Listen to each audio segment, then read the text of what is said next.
What if I told you there's evidence that Final Fantasy VII could play a huge role in Final Fantasy XIV Dawntrail?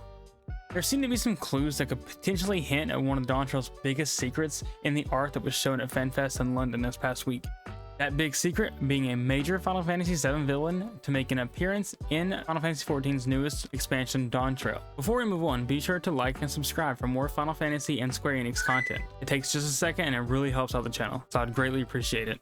This expansion takes place in Turl, a continent inspired by real-life South America, and features a map with a large impact crater that resembles the crater that took out the dinosaurs in real life. Yoshi P showed off some images of the new zone called Shaloni that features a high-tech dungeon that seems to be housing Ceruleum, Final Fantasy XIV's energy source, kinda similar to how Mako is the energy source of Final Fantasy VII's world. There's also a giant mech that was shown called the Eliminator that they say draws from different appearances of Jenova. That's right, Final Fantasy VII's Jenova could potentially be making an appearance in Final Fantasy XIV Dawntrail. As you can see in this picture here, this seems to be what many people think is the crater that a calamity could have struck at some point in time during one of the previous calamities in Final Fantasy XIV's history. Jenova's title is the Calamity from the Skies, so this does kind of add up. During the event, Yoshi P also showed key art of a new location called Shaloni with a giant secret plastered on the left side.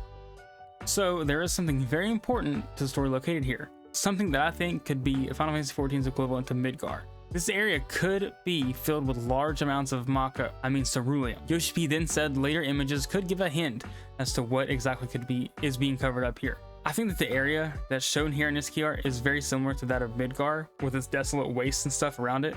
The land around everything, aside from this little pond here, just looks like it's been sucked up of all of its life. It's just dead, dying, and decayed. We see in later images that we will seemingly enter this giant Ceruleum storage facility, and I'm betting that what's covered up in the Shaloni key art, the giant secret plastered on top of it, is this giant Ceruleum base. And inside this base is where the dormant Jenova that was captured or is being housed inside here in some fashion. This base will act as Midgar, drawing massive amounts of Ceruleum out of the land, killing, like I said, any life that would be here, similar to what Midgar does in Final Fantasy VII with Mako. Question is, will we also be seeing Sephiroth in this expansion? I do hope so. It'd be really cool to get him in some fashion as well as Jenova. And they've already added a ton of Final Fantasy bosses from previous titles in 14, like the Cloud of Darkness and Kefka, just to name a couple. So it's just a matter of time till they add Sephiroth and Jenova. And another thing that helps with this theory is that this is the 7th update to Final Fantasy 14, and Final Fantasy 7 would be the one to introduce via this update. Also, Final Fantasy 7 Rebirth will be coming out just before the launch of Dawntrail. That means if they were to have some mention of Jenova or Sephiroth, that would tie in nicely to help promote Rebirth even more.